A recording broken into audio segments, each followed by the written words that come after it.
स्थगित कर दिया गया है। सरकार को किसानों ने 24 घंटों का अल्टीमेटम दिया है। केंद्र सरकार को बातचीत का प्रस्ताव भेजा है। कृषि मंत्री से बातचीत की मांग पर किसान अड़े हैं। किसानों का कहना है कि बात नहीं बनी तो रविवार को फिर करेंगे दिल्ली कूच। तो 24 घंटों के लिए किसानों का पैदल मार्च स्थगित है। सरकार को 24 घंटों का अल्टीमेटम दिया है। केंद्र सरकार को दिया बातचीत का प्रस्ताव। कृषि मंत्री से बातचीत की मांग पर किसान अड़े हैं। किसानों का कहना है कि अगर बात नहीं बनी तो फिर रविवार को दिल्ली कूच करेंगे।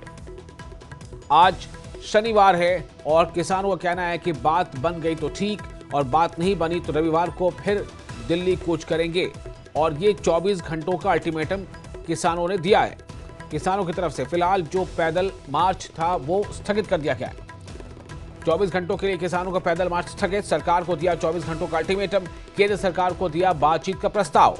केंद्र सरकार को बातचीत का प्रस्ताव दिया है किसानों ने। कृषि मंत्री से बातचीत की मांग पर किसान अड़े हैं। किसानों की तरफ से यह कहा जा रहा है कि अगर बात नहीं बनी तो फिर रविवार को दिल्ली कूच करेंगे।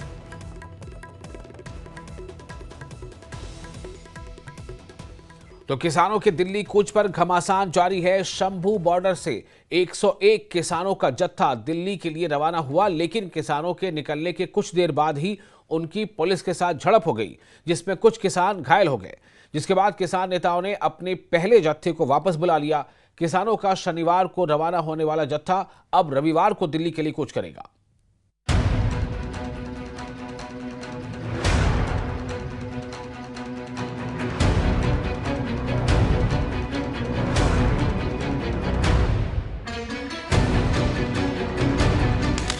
हरियाणा पंजाब बॉर्डर पर किसानों ने आज का दिल्ली कूच रद्द कर दिया है। शंभू बॉर्डर पर किसान नेता सरवण सिंह पंधेर ने दिल्ली चलो मार्च स्थगित किए जाने को लेकर कहा कि दोनों मंचों ने आज के जत्थे को वापस बुला लिया है। हमारे कई लोग घायल हुए हैं। किसानों को आंसू गैस के गोलों का सामना करना पड़ा है। हमारा बहुत नुकसान हुआ है। 100 के जत्थे के ऊपर जिस तरह से उन्होंने बर्बरतापूर्ण जबर किया है, जिस तरह से हमारे नेताओं को जख्मी किया, ये पूरे देश ने देखा। हमने कल भी कहा था, आज भी कह रहे हैं, ये कल का जत्था इसलिए रोका जा रहा है। अब ये कल का जत्था परसों जाएगा, ठीक है जी। जितने जख्मी हो गए हैं उनको हमने कवर कर लेना है। परसों 12 बजे 2 फोरमों ने जो निर्णय लिया है, 101 का जत्था इसी तरह से आगे बढ़ेगा।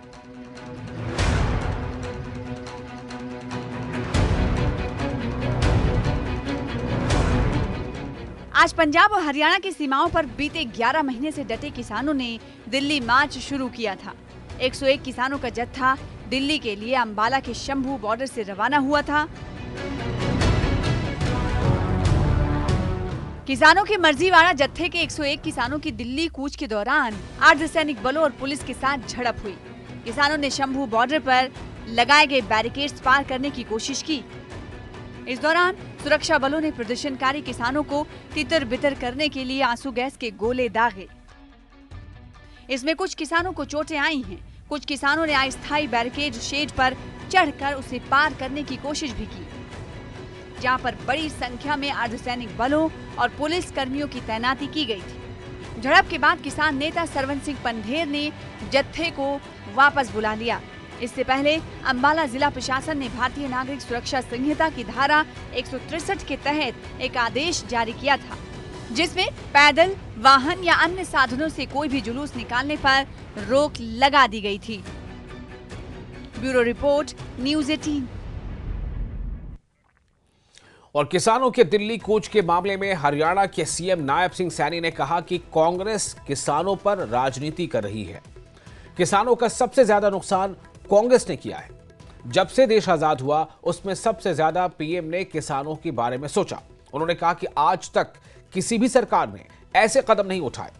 पिछली सरकारों में किसी ने इतना सोचा होता तो आज ऐसी स्थिति ही नहीं आती। तो मैं ये कहना चाहता हूं, क्योंकि आदरणीय नरेंद्र मोदी जी ने किसानों के हित में जो कदम उठा रहे हैं और जो उठाए भी हैं, वो लाजवाब कदम उठाए हैं। आज तक के इतिहास में किसी सरकार ने ऐसे कदम नहीं उठाए कि किसान को मजबूत सशक्त करने का काम पहली बार अगर जिस गति से नरेंद्र मोदी जी ने किया है, अगर उस गति से जब से देश आज़ाद हुआ है किसानों के बारे में इतनी चिंता होती, मेरे ख्याल से आज ऐसी स्थिति ना आती, क्योंकि मोदी जी गति से किसान को मजबूत सशक्त करने में लगे हुए हैं। और हमारी डबल इंजन की सरकार हरियाणा के अंदर भी, जैसे हमने कहा है कि हम किसान की 100% फसल हरियाणा के किसान की MSP पर खरीदने का काम कर रहे हैं और करेंगे। हमने ये बात कही थी, परंतु हम कर रहे हैं। सुननी चाहिए, मतलब पंजाब के किसानों की पंजाब सरकार सुने सर, मतलब क्योंकि उसमें नहीं, बिल्कुल सुनना चाहिए, बिल्कुल सुनना चाहिए, वहाँ की सरकार को भी सुनना चाहिए। पंजाब के मुख्यमंत्री को कहना चाहूँगा कि वो जाकर के किसानों से वहाँ जाकर के मिले, उनसे बात करें, उनकी कोई जो समस्या है उनको सुने, वो सुननी चाहिए। और अच्छा है कि मान साहब उनकी बातों को सुनेंगे, तो क्योंकि किसान को अगर कोई दिक्कतें आ रही हैं उनकी बात सुननी चाहिए उनको। हरियाणा के विपक्ष को सर संसद में हरियाणा कांग्रेस के सांसदों ने प्रदर्शन किया है सर, 5 सांसदों ने सर प्रदर्शन किया, उन्होंने बैठे वहाँ पर। नहीं, देखिए वो राजनीति कर रहे हैं, ये राजनीति का विषय नहीं है किसानों के साथ। कांग्रेस राजनीति के अंदर इन्वॉल्व होकर के किसानों का अगर ये हालात हुई है तो इसका जिम्मेवार कांग्रेस है। वो अपने गिरेबान में झांक करके देखें। वो अच्छा है कि वो तख्तियाँ तो उठा रहे हैं, परंतु उनको उन तख्तियों के पीछे अपना कार्यकाल भी देखना चाहिए था कि हम इतने लंबे समय तक देश के ऊपर शासित रहे हैं, किसान की स्थिति में क्या सुधार किए हैं वो भी तख्ती के ऊपर लिख के दिखाना चाहिए कि हमने तो ये किया है। एक हाथ में वो लिख के तख्ती के ऊपर लिखना चाहिए कि हमारी सरकार में तो ये हुआ है। और कांग्रेस सांसद कुमारी शैलजा ने किसान आंदोलन को लेकर एक्स पर पोस्ट कर कहा कि बीजेपी सरकार को किसानों की समस्याओं पर गंभीरता से ध्यान देना चाहिए और MSP की कानूनी गारंटी और स्वामीनाथन आयोग की सिफारिशों को लागू करना चाहिए।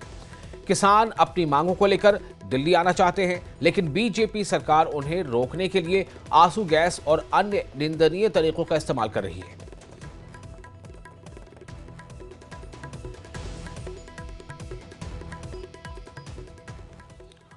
और किसानों के दिल्ली कूच और केंद्रीय कृषि मंत्री के बयान पर कांग्रेस ने एक प्रेस कॉन्फ्रेंस की।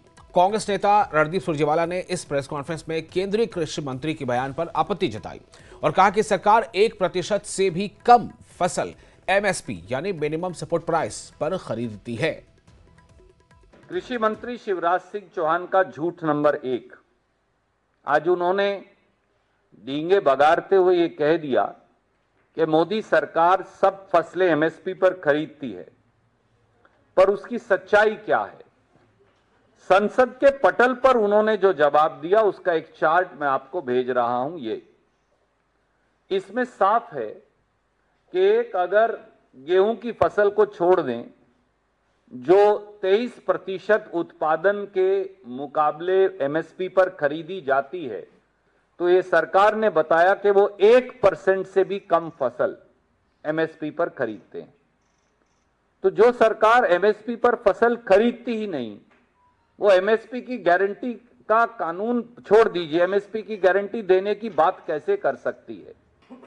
उन्होंने सदन के पटल पर कह दिया कि लागत पर 50% मुनाफा दिया जा रहा है, पर 6 फरवरी 2015 को इसी सरकार ने शपथ पत्र दिया और कहा कि अगर किसानों को लागत पर 50% मुनाफा दिया जाएगा तो फिर मार्केट डिस्टॉर्ट हो जाएगी, यानी मार्केट खराब हो जाएगी। और यह शपथ पत्र पत्रकारों को या कांग्रेस को नहीं दिया, यह देश के सर्वोच्च न्यायालय को दिया। और वहीं किसानों के सवाल पर कृषि मंत्री शिवराज सिंह चौहान ने राज्यसभा में जवाब दिया। कृषि मंत्री ने आंकड़ों का हवाला देते हुए यह बताया कि 2004 से 2014 की तुलना में 2014 से 2024 तक किसानों के लिए बहुत काम हुए। कृषि बजट 4 गुना से ज्यादा बढ़ाया गया। तब 10 साल में 7.31 यानी कि 7,31,000 रुपए करोड़ की फसल की MSP पर खरीदी की गई थी। वहीं बीते 10 सालों में यह आंकड़ा भी करीब 3 गुना बढ़ गया। कृषि मंत्री ने कहा कि हमारी सरकार किसानों की लागत पर 50% मुनाफा जोड़कर MSP दे रही है, जो पहले नहीं होता था।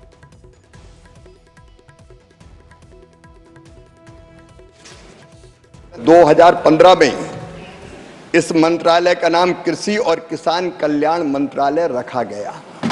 इसके पहले किसान कल्याण का कोई संबंध ही नहीं था। बजट आवंटन में अभूतपूर्व वृद्धि हुई है।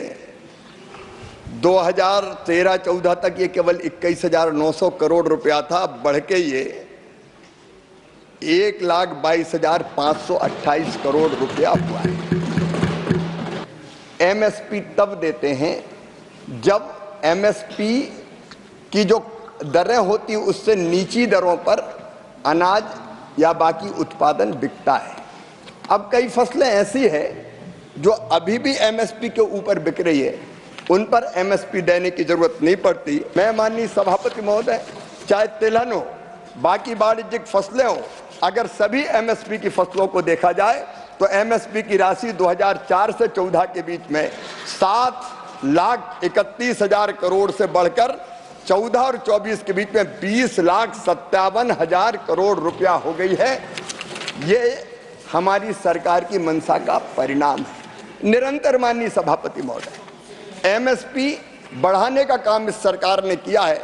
मैं विद्वान सदस्य को यह ध्यान दिलाना चाहूंगा, 2014 तक 19 तक जो एमएसपी तय की जाती थी उसमें लागत पर 50% जोड़कर तय नहीं की जाती थी।